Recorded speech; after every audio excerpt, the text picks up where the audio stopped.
It's not a bad soul, it has to be said. And the voice there of Mark Gatiss, very important. Yeah. Author of The Devil in Amber, and of course member of the League of Gentlemen. Hello. Hello, and fan of the new James Bond. Yes. It's good, isn't it? I saw it yesterday, and it's absolutely sensational. I'm a dyed-in-the-wool Bond addict, as you can probably tell from my fantastic suit. It is, I mean, I have to say, that's a good suit for radio. Thank you. But no, I'm thrilled. It's fantastic. And I'm so pleased for Daniel Craig, because they had this bizarre campaign against him because of his hair. Who did? That was weird. Loonies. Yeah. But, you know, I mean, Roger Moore, what colour was Roger Moore's hair? Bond was once played by a sandy-haired light comedian, and no one complained. Now he's played by a brilliant actor, and it's such a tough and exciting, thrilling film. It is kind of James Bond meets Reservoir Dogs. I mean, it is very, very hard. I don't know what certificate it's got. It's 12A, incredibly. Really? It is incredible. I think they should bring back X for it. Oh, yeah, it's definitely an X. Of that, there's little doubt. No, it's a very, very hard, tough, but also, as you say, it returns to basic Bond values, and it's a good thriller in and of itself. Yeah. It's very much a thriller. And it has the famous torture sequence, which no one ever thought would be allowed to be filmed, and fans of Daniel Craig's body will be very pleased. Yeah, it's such a... Given that, we're not giving too much away, given that it's kind of squashed slightly, it looks slightly mutant in that his body, because he's clearly been pumping up very heavily. Maybe that's what people were worried about. It wasn't the blonde hair. He's a mutant. Well, the reason, I mean, one reason for talking about thrillers and secret agents and all of that, apart from the fact that we both just watched James Bond and loved it dearly, is The Devil in Amber, which is the second Lucifer Box Esquire tome, I'm told. That's right, yeah. The first one is Edwardian set, and originally I was going to do, you know, several stories in the same setting, and then I thought it would be quite fun to move it on 20 years, so it's a kind of whole different set of things to pastiche and have fun with. So this one is a pastiche, isn't it? It's a parody, not a parody. But I'm trying to push it into sort of areas that they couldn't go in those days, you know. But also, it makes this time it's a kind of John Buck and Dennis Wheatley hybrid, and but having been given the opportunity, I then was able to read all these sort of long-forgotten writers of the old empire, and you know, guilty pleasure is a term could have been coined for it, I'm afraid. Well, I went and saw the 39 Steps at the stage. Oh yeah, how is it? I haven't seen it yet. Oh, it's very funny, very, very clever. And it, of course, realises that you can't do 39 Steps straight anymore because it is so riddled with that kind of Edwardian. How did they get away with the unbelievable anti-Semitism? Did they not do that? No, I think they pass over on the unbelievable anti-Semitism. Very wise, yes. But it is, you know, it's an easily risible world, that one. And yet, I guess, you know, some of the values, you could throw out the values with the bathwater, I suppose, can't you? Yeah, I would say so, without being too Daily Mail about everything. It's a kind of, I think what's great about it as a sort of escapist thing is that it's a doorway into a sort of more certain world. Yeah. Even though they were responding to what they thought of sort of threats to empire and everything, it's just so outrageous and so much more ordered as a society. I think it's kind of a nice place to retreat. And were you a long-term fan of these books? Do you see it at home? No, I mean, the Edwardian ones I knew a lot better, so this was just more of a kind of learning curve. But there's a writer called Dawnford Yates, who a friend of mine pointed me towards. He was very big in his time and kind of forgotten. And one of his characters is sent down from Cambridge for beating up communists. And as soon as you read that, you go, well, I'm going to have a whale of a time here. Well, I suspect he appears, doesn't he, in one of these kind of adverts for other books. He's in Brentford Sheets, he's called in that. On the other side.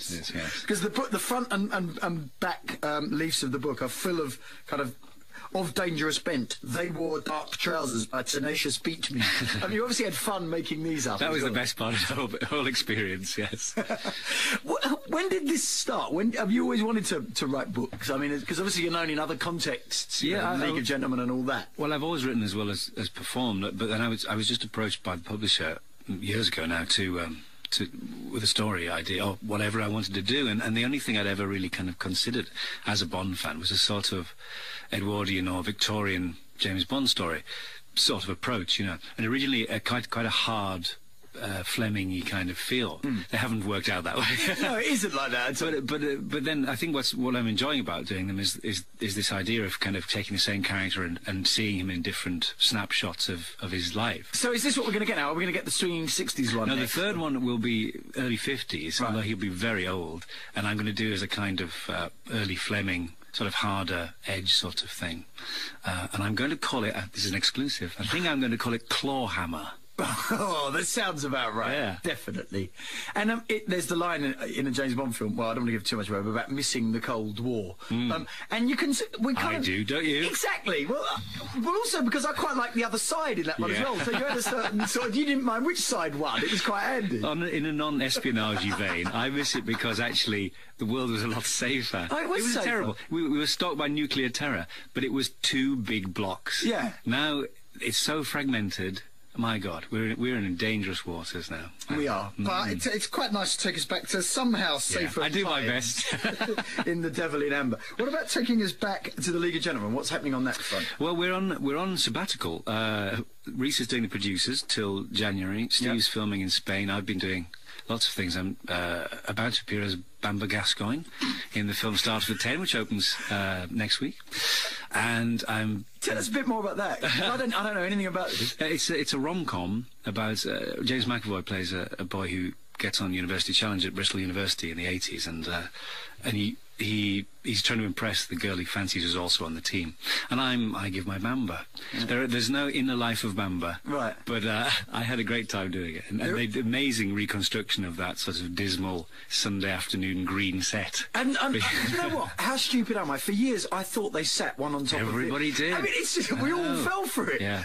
Didn't you also have the thing, which I still do with the Jeremy Paxman version, of if I get 3 questions right, I think I'm really clever. Yeah, oh yeah. Unlike What, do you mean 3 Mastermind. consecutive? No, just in the whole. Oh, well, no, then you really aren't clever. No. Well, like Mastermind. Well, Mastermind is now like, for children. Yeah, it's not easy. It's so easy. It's like the A-levels. I know, it's outrageous. It is. Of all the things you do, which, I mean, is there a hierarchy? Do you like doing some more than others? It's a sort of traditional thing to say, but I tend to want to do more the thing I'm not doing at the time. What? So when you're writing, I'm writing, you it's kind of lonely, yeah. And then, but it's just great to have the choice. I'm very lucky to have the choice, And I've just done Doctor Who, which is a dream come true. What did you do in that? You did some writing for it. I've written 2 episodes, but this year I'm in it. I'm in episode 6. What, you wrote yourself in? No, I didn't. I was going to say you're a cad. I've been trying to do that, but they didn't listen. No, I'm not writing this year. I'm just in one, playing a mad scientist. Now that must be boyhood fantasies come real, isn't it? It's yet another box ticked. I don't want to know what's in all of the others. Well, you may find out in the break. Well, exactly, because we were about to be a listed Londoner. Now, where did life begin? I suspect it wasn't London.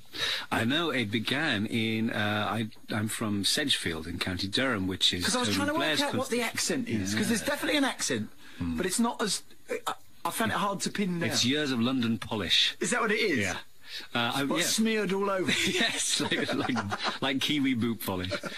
I'm from Sedgefield, Tony Blair's constituency, yes. There's no link, though, other than that. No. Although one of the weirdest things about the fact that British politics the centre of British politics has been the North East for the last sort of 10 years since Blair took over, is the fact that all these places from my childhood have become kind of iconic. Trimdon Labour Club and things like that. We used to live in Trimdon, and Blair's original count for the 97 election was from Newton Aycliffe Rec, the recreation centre. Not a place I'd heard of often. No, and no one ever will again. But it's so weird. It was on the news that night. It was Blair's big count, and I thought, I wonder where it is. And you imagine some sort of town hall, and no, it's the Rec where we used to go swimming and have salt and vinegar crisps. Very weird.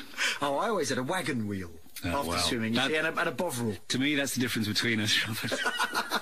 And that difference will never be bridged. But we will find out more about you after the latest news. And it's now 12:30, which means it's time for the headlines with Rachel Hodges. On 94.9 FM. BBC London. With the headlines, I'm Katie Gunning. A court's begun hearing full details of a plan by a British man to carry out terrorist attacks on both sides of the Atlantic. Deeran Barrow from Kingsbury in North London admitted conspiracy to murder last month. A spokesman for the Treasury has said that the Chancellor never promised that building projects for London...